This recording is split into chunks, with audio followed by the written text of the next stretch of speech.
नमस्कार श्रोताओं, आज आप लोगों को सुनाने जा रही हूँ कहानी दो पल सुकून के भाग 35। अंजलि के शादी समारोह में उसके बहुत से सहेलियां आई है।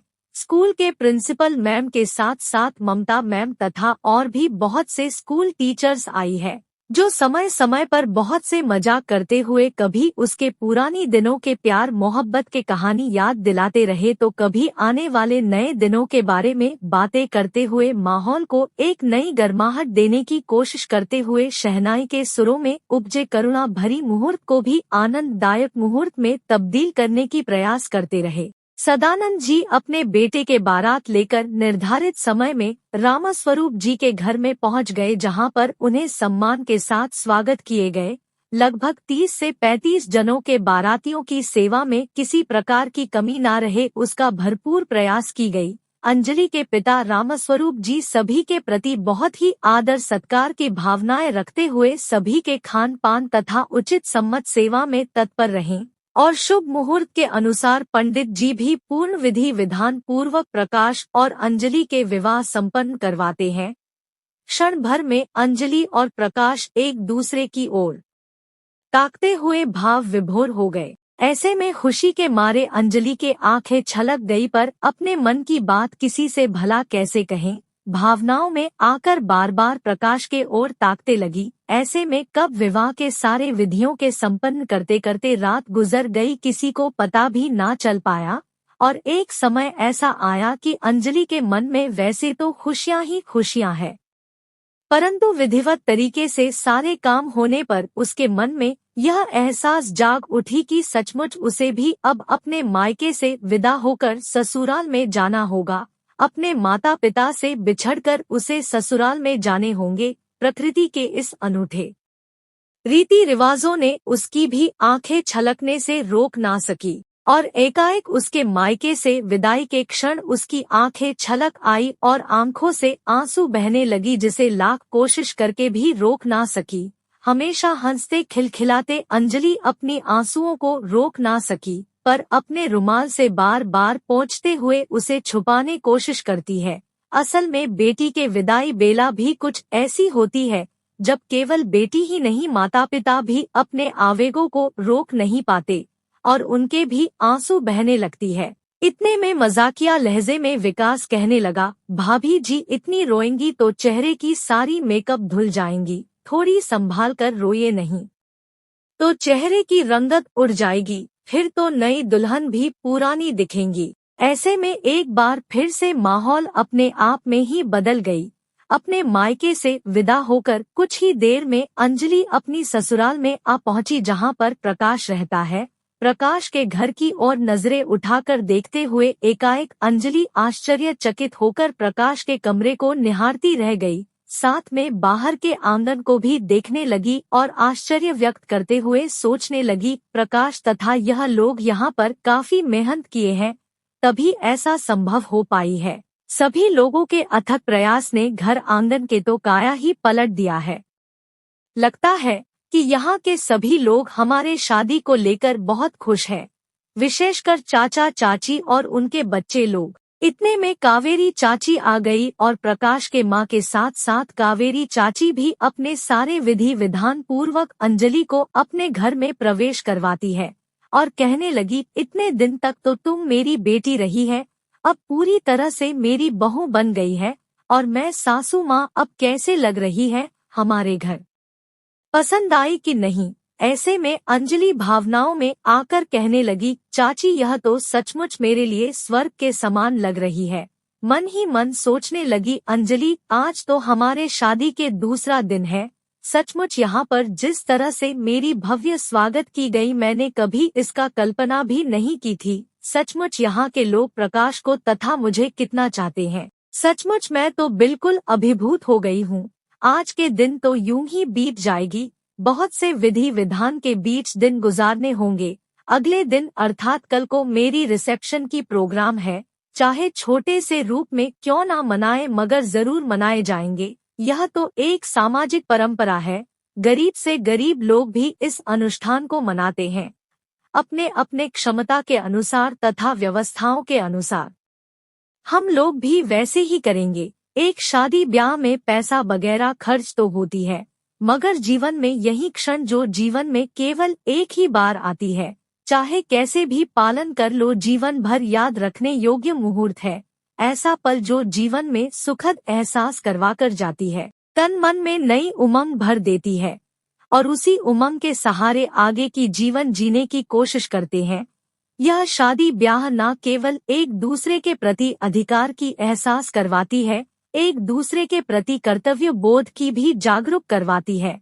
अगले दिन अंजलि और प्रकाश के शादी के रिसेप्शन के प्रोग्राम में लगभग 100 से भी ज्यादा लोग इकट्ठा हो गए। कावेरी चाची के ही आंगन में पंडाल बनाया गया, उसके नीचे सभी व्यवस्था किए गए ताकि सुचारू रूप से अनुष्ठान को संपन्न कराया जा सके।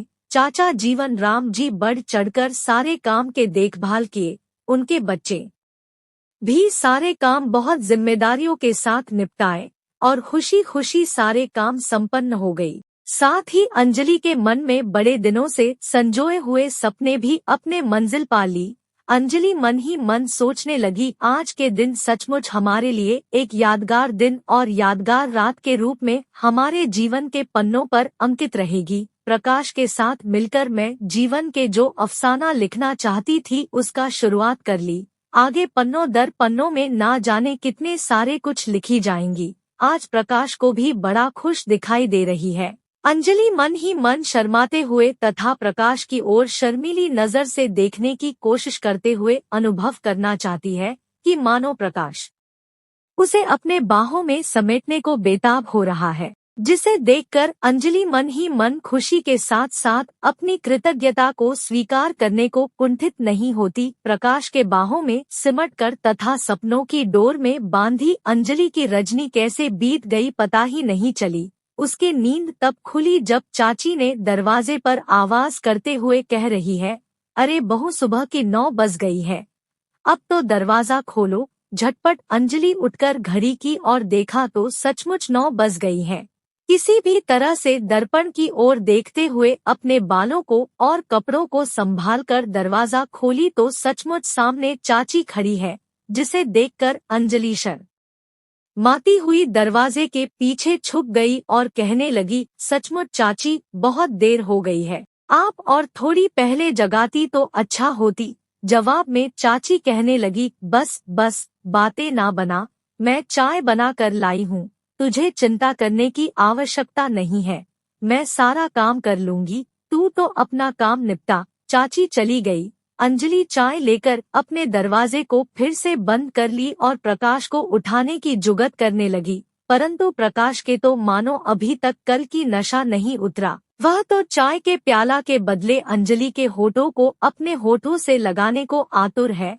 ऐसे में चाची के चाय ने व्यवधान डालने की काम कर दिए। अंजलि अपनी नित्य कर्म में चली गई और प्रकाश वहीं सोया रहा और विगत दिनों के ख्यालों में डूबता चला गया। प्रकाश सोचने लगा, अब हमारी शादी हो गई है, समय कितना जल्दी निकल जाती है। माँ जी कहती थी कि कठिन वक्त निकालने में बहुत समय लगते हैं, पर आनंद के दिन कब निकल जाते हैं पता ही नहीं चल पाता। उसी प्रकार हमारे शादी को भी 3 दिन हो गए। अब तो हमारे प्रैक्टिकल जीवन को जीने की समय आ गई है।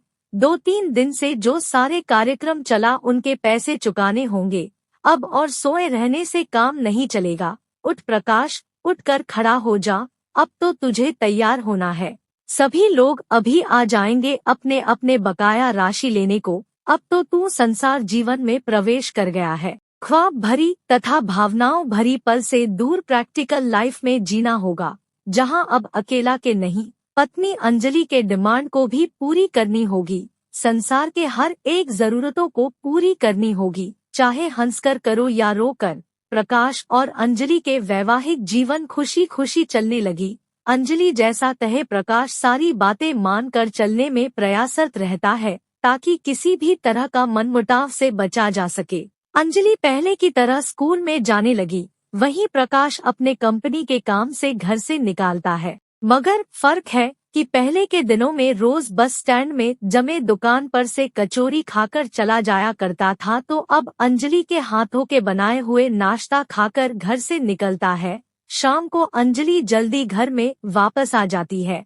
मगर प्रकाश को लौटने में काफी देर हो जाती है। छोटे से कमरे और उसमें प्रकाश और अंजलि के छोटी सी परिवार, सब कुछ नई नई सी है। कपड़े से लेकर बर्तन तक सभी नई नई सी है। साथ में दोनों के जीवन में नई नई सी उमंग, मानो दोनों की एक अलग ही दुनिया है और दोनों के हंसी खुशी जिंदगी जो बड़ी ही मजेदार रूप से बीतती चली गई। मगर समय के प्रवाह में बहने से भला कब तक परिवार छोटा रहेगा। समय के साथ साथ परिवार भी तो बड़ी आकार लेगी। ऐसे में एक रोज प्रकाश के वाहों में सिमटती हुई अंजलि अपनी भावनाओं को व्यक्त करते हुए कहने लगी, बड़े दिनों से सोच रही हूँ कि तुम्हें कई नई खबर सुनाऊं। समाप्त। कहानी के अगले भाग के लिए हमारे साथ बने रहिए। धन्यवाद।